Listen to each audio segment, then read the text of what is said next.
Oke, kita mulai ya, teman-teman. Oke. Oke, halo, selamat malam, Jihan, Siva, Halo, apa kabar? selamat malam. Halo, selamat Ya, malam. ya. Gimana kabar kalian? Sehat? Alhamdulillah Sehat, sehat ya, alhamdulillah. sehat. Alhamdulillah. Iya, iya. Sebelumnya mohon maaf ini ya, teman-teman. Kayaknya kita harus podcast. Sesi podcast kita kali ini sesinya Zoom ya. Mohon maaf sebelumnya karena emang keterbatasan jarak, kayak gitu. Nggak apa-apa ya. It's, o- it's okay, nggak apa-apa ya. It's Emang karena okay, kita kamu. keterbatasan tempat ya, Iya, benar ini, Jihan, Siva. dan waktu juga. Ah, ah, ah, ah. Jadi gimana ke aktivitas kalian? Sibukan kalian aman lah ya di sela-sela Ya, gimana kesibukan. ya? Gimana? Namanya kuliah sambil kerja ya kan? Pasti ada Hmm, sibuknya. iya. Oke, jadi gini, kebetulan kan kita ini sebenarnya kan satu kelas ya, satu kelas. Terus kebetulan juga kita lagi mendapatkan tugas marketing komunikasi, dosen pengampu kita, Bapak Bugi gitu kan ya, kita uh, membuat podcast gitu. Nah, sebelum kita mulai nih podcast kita, lagi aman lah ya, nggak lagi di jalan kan, teman-teman? Halo, Aman kok, Aman, aman. aman. aman ya, lagi nggak di jalan ya, berarti. Oke, jadi gini, eh podcast kita kali ini kita cuman ngobrol-ngobrol santai aja ya, teman-teman, ngobrol-ngobrol asik aja. Ya, sepengetahuan kalian aja lah gitu, apa yang kalian tahu. Jadi gini, podcast kita temanya adalah humas, yaitu hubungan masyarakat di dalam korporasi. Ya, jadi sebelum kita lanjut lebih dalam, asik lebih dalam. Jadi sebelum kita lanjut, aku mau tanya nih sedikit, siapa ya, Mbak Siva. Aku mau tanya ke kamu.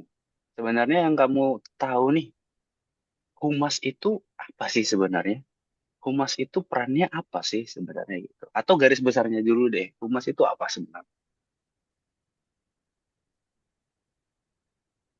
Humas yang aku tahu sih kayak hubungan masyarakat ya, kalau dari bagian dari organisasi yang bertugas berkomunikasi dengan publik. Baik berupa komunikasi satu arah ataupun dua arah. Kayak kita di kelas, satu kelas berbicara dengan dosen, terus dosen berbicara dengan kita, gitu. Termasuk bagian dari humas. Bukan begitu? Ya boleh sih, bisa aja sih sebenarnya. Ya, yang kayak kamu bilang tadi ya, humas itu kan singkatan kepanjangannya kamu sebut tadi adalah hubungan masyarakat. Ya, nggak masalah sih, bener-bener aja. Berarti secara nggak langsung, humas ini adalah bagian eh, kayak menyampaikan kepada masyarakat kah? Kurang lebih ya gitu ya. Iya, betul. Kurang lebih Hmm. seperti itu sih. Yang saya pahami gitu ya. Iya betul. Kalau menurut Mbak Jihan, apa sih humas itu? Sama, kurang lebihnya humas itu ya hubungan masyarakat. Jadi di mana eh, kalau misalkan kita masuk ke dalam perusahaan nih contohnya. Jadi perusahaan itu ada bagian hubungan masyarakat di mana si perusahaan ini memiliki peran untuk memelihara hubungan antara si perusahaan dan juga kliennya gitu. Atau bisa juga antar organisasi di dalam perusahaannya juga gitu. Humas itu penting banget. Salah satunya itu untuk menjaga citra positif di dalam organisasi, citra positif Hmm. perusahaannya, terus pastinya Iya. mengelola reputasi perusahaan dan memastikan komunikasi yang efektif dengan berbagai pihak tersebut kayak gitu sih. Oh, berarti secara nggak langsung, secara garis besarnya, humas ini adalah sebuah komunikasi lah ya, komunikasi keras ya, garis keras ya kan. Iya. Salah-salah, Iya benar. Mhm. salah-salah, misalnya ketika jadi secara nggak langsung seperti yang kamu bilang tadi, humas ini kurang lebih untuk meningkatkan persentase citra dari si perusahaan. Nah, kalau misalnya nih, kalau misalnya Mbak Jihan atau Mbak Siva boleh, kita saling sharing aja. Kalau misalnya nih, bagaimana sih? Berarti kan tadi yang kamu bilang peran PR itu cukup penting ya untuk reputasi, untuk citra dan lain-lain. Kalau misalnya nih, apa sih yang harus dilakukan PR nih ketika eh, si perusahaan si perusahaan ini lagi dicap jelek nih gitu ya, dia lagi dicap jelek sama masyarakat. Kira-kira gimana nih? PR ini harus atau humas ini harus ngelakuin apa sih sebenarnya? Oke, aku dulu atau Sipa dulu? Boleh bebas? Silahkan Jihan dulu aja. Oke, menurut aku PR ini kan memang mereka itu peranannya sangat penting ya di dalam perusahaan karena peran krusial dia ini dalam memulihkan sebuah reputasi ya. Jadi Mm-mm. kita pertama pahamin dulu sentimen publik tuh apa sih yang lagi dipermasalahin, kita perdalam dulu permasalahannya apa. Mhm. Oke, Lalu nanti kita buka komunikasi secara transparan. Biasanya oke. PR itu melakukan satu, itu tuh dia memonitoring media sosial. Jadi Oke, biasanya oke, oke. ya biasanya bikin pemberitahuan, terus gimana ya untuk membalik persepsi publik terhadap perusahaan yang tadinya buruk, terus mereka Mhm, mhm, membuat persepsi publik menjadi oh ternyata nggak kayak gitu gitu. Contohnya. mhm. Dan biasanya kalau PR itu juga harus merespon dengan cepat ya. Kalau misalkan terjadi krisis seperti itu.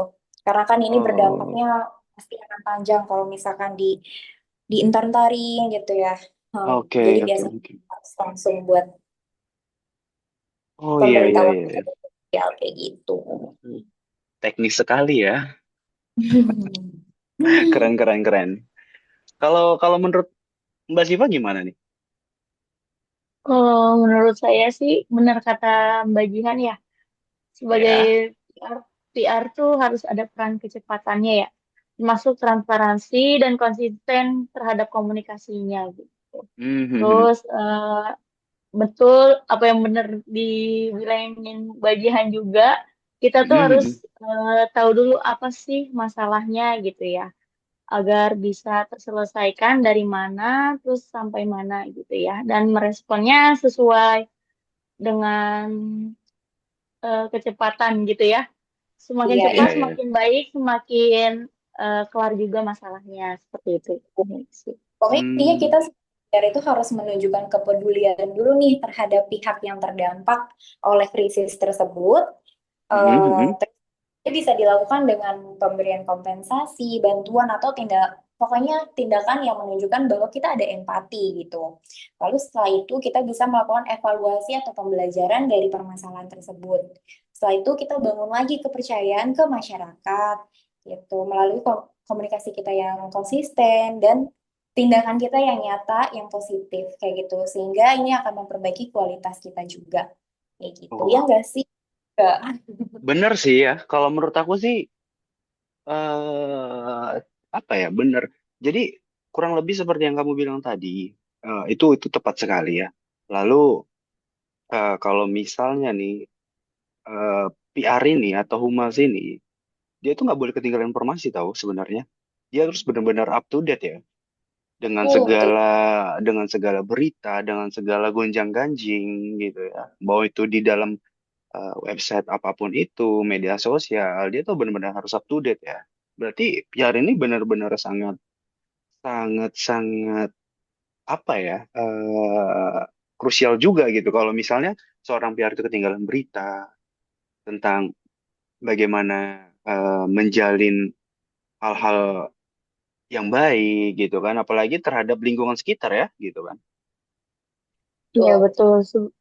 Jadi Mhm. garda terdepan juga eh, Ah ya dari benar, garda terdepan perusahaan Mbak, gitu. benar benar benar. Jadi Iya iya iya. gitu.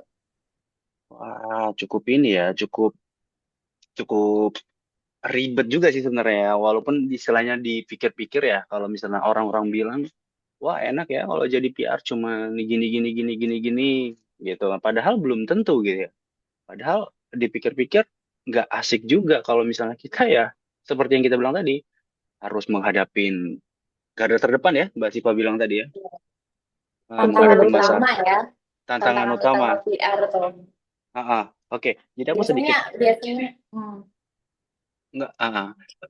Jadi aku kan kerja di perusahaan gitu kan ya. Terus saat ini udah pindah divisi ya. Sebelumnya aku tuh ada di bagian sekretaris perusahaan. Sekretaris perusahaan itu ada kebagi tiga sub. Nah, aku itu pernah perbantuan ke dalam corporate communication, ya kayak PR lah gitu ya.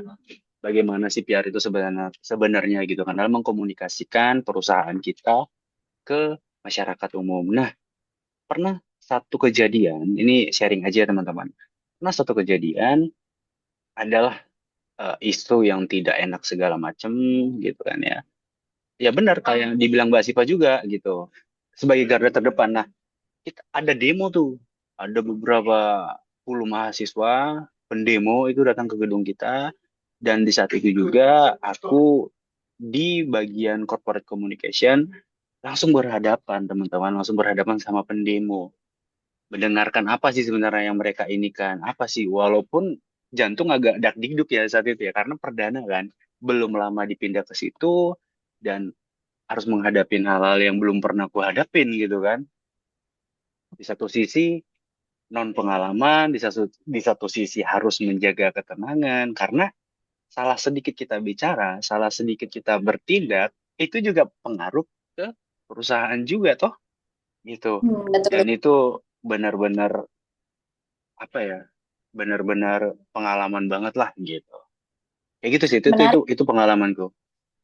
menarik sih.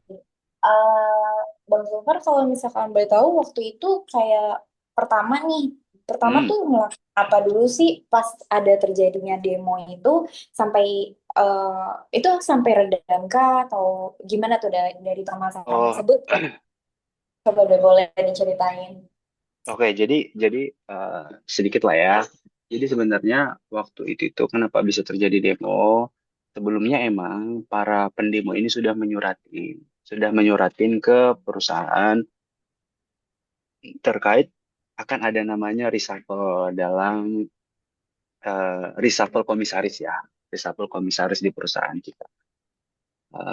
Kita sudah suratin balik, tapi kayaknya sepertinya mereka itu tidak terima dengan keputusan atau surat kita. Pada intinya itu agak agak ini ya, nggak bisa kasih tahu ya. Pada intinya mereka tidak bisa terima dan mereka menyuratin kita lagi akan ada demo sekian ratus orang lah dalam surat itu. Padahal yang datang hanya 60 yang entah berapa gitu ya. Di tanggal sekian kata gitu. Kita udah siap nih, kita udah siap. Oke, tibalah di hari H gitu kan. Kita udah tahu juga emang permasalahan seperti apa. Kayak kita tiba di hari H, kita hadepin, itu aku hanya berdua tuh. Jangan menghadapin mereka yang orasi dan lain-lain gitu. Kita udah berdua, kita hadapin, kita liatin sih, itu yang aku lihat ya. Kita hanya melihat dulu mereka gitu kan. Setelah itu kita coba panggil ketuanya mereka ya, kalau nggak salah namanya ya. Ketuanya mereka yang untuk perwakilan satu atau dua orang, ternyata yang masuk ada 5 orang gitu kan untuk bicara ke kita. Ya, pada intinya mereka tidak terima dengan keputusan di kementerian adanya deretan atau jajaran komisaris seperti ini. Mereka ingin dan minta di reshuffle. Oke, kita jelaskan gini gini gini sampai mereka benar-benar paham kenapa sih gitu. Apa sih berarti poinnya adalah mereka kurangnya informasi dan menyebarkan komunikasi yang salah. Makanya banyaklah masa pada saat itu yang tidak terima dan lain-lain. Kita udah jelaskan, mereka alhamdulillahnya sih mereka paham terkait apa yang kita maksud. Dan ya dengan sedikit ya uang-uang inilah ya, uang-uang kopi mereka gitu kan. Udah kita kasih uang kopi mereka untuk mereka pun pulang tenang. Itu sih pengalaman. Jadi hal pertama kali ngadepin kayak kayak gitu ya kan. Soalnya kita juga udah siapin juga polisi juga takut untuk antisipasi antisipasi ricuh dan lain-lain kan. Kayak gitu. Itu sih pengalaman sih Mbak. Kalau oke, kalau aku rangkum Hmm, berarti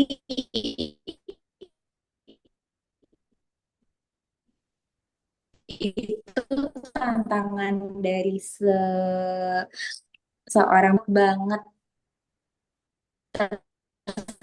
tersebar dan sulit dikendalikan, apalagi di era digital saat ini ya. ya Pasti benar-benar. yang namanya informasi atau hoax gitu kan pasti cepet banget ya nyebar Halo, Mbak Jihan, suaranya gitu. putus-putus, Terus Mbak. orang udah langsung panas aja tanpa tahu nih sebenarnya Iya. masih ada informasi yang lebih aktualnya tuh tentang proses gitu ya enggak sih? Iya Aku dengar benar-benar benar. kayaknya sinyal ya. Iya, nggak apa-apa. Oke Cuman lanjut, gimana cuman nih? tadi Tadi nangkep sih. penjelasan aku tentang rangkuman. Hmm. Oke sih, benar-benar Mbak, benar-benar.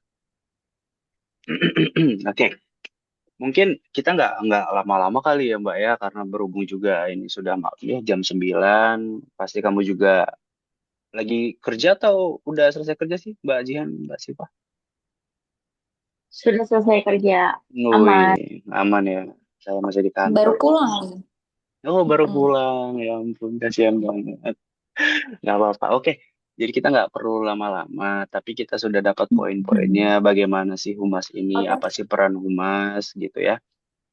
Seberapa pentingkah humas, bagaimana sih apa ya tingkat tingkat krusialnya sebagai seorang humas ini seperti apa gitu. Nggak apa-apa. Kita juga nggak usah lama-lama, kasihan bagiannya juga masih di luar kali ya Mbak ya. Mungkin itu. Nah, sebelum kita, Iya. Ya, betul, Udah, betul. nggak apa-apa, nggak apa-apa. Emang mm, karena sebelum, keterbatasan aja kita ya. padahal lagi asik ya, pengennya berjam-jam gitu kan ya. Mungkin nanti Cuman di ya, lain waktu, iya benar ya iya, Mbak. di lain waktu Janji ya. kesempatan mungkin kita bisa lebih lagi.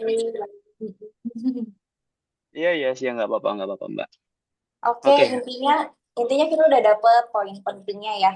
Sebagai seorang PR, intinya harus membangun dan memelihara hubungan baik ya antara organisasi di dalam Betul. perusahaan maupun di publik ya di luar. Benar-benar. Benar nggak Oke, sih?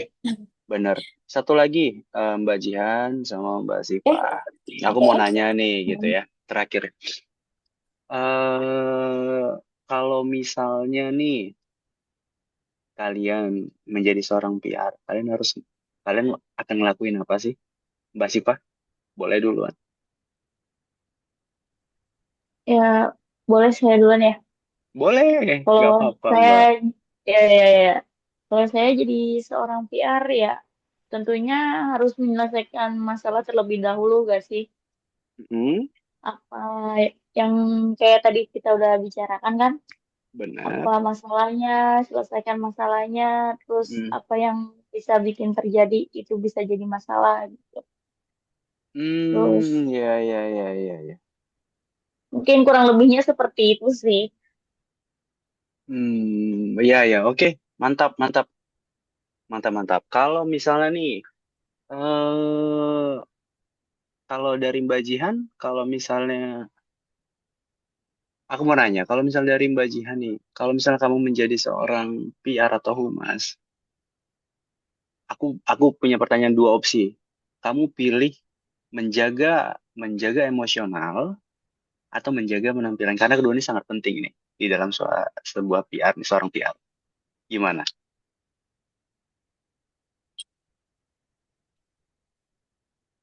Ini tentu hal penting ya dua-duanya sebenarnya. Menjaga emosional dan juga menjaga keterampilan. Benar, bukan keterampilan, tapi penampilan. Kalau dipilih salah satu. Oh, penampilan. Iya, Oke. penampilan, Mbak. Kalau disuruh pilih salah satu, yang pertama pasti emosional sih. Jadi Oh, iya. emosional itu mencakup dengan etika juga, cara kita mengelola emosi kita nih ketika dihadapkan dengan publik yang lagi marah-marah gitu. Tentu kita harus Mm-mm. bisa tenang gitu. Cara Betul. menanggapinya itu kan yang paling penting ya. Walaupun Mhm. penampilan juga penting nih, tapi tentu respon dulu yang kita lihat, etika dulu yang pertama kita lihat. Itu prioritas utama sih menurut aku. Gitu. Oke, mantap, mantap. Oke, kalau kayak gitu, terima kasih banyak Mbak Jian, Mbak Siva, atas podcast kita yang sangat nyaman ini. Oke, kalau kayak gitu, terima kasih sebelumnya. Saya ucapkan terima kasih lagi. Eh, Hati-hati di jalan yang sedang di luar, dan selamat istirahat untuk yang sudah di rumah.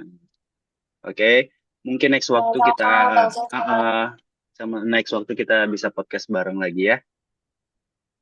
Semoga lebih eh, bagus lagi ya di kesempatan lain. Oke, oke, Gimana? Betul, siap. lebih nyaman lagi, lebih dalam lagi. Oh, Oke, siap, siap. Betul. Oke, kalau kayak gitu, kita akhiri aja ya. Selamat malam semuanya. Wassalamualaikum warahmatullahi wabarakatuh. Waalaikumsalam Selamat malam. warahmatullahi wabarakatuh. Selamat malam.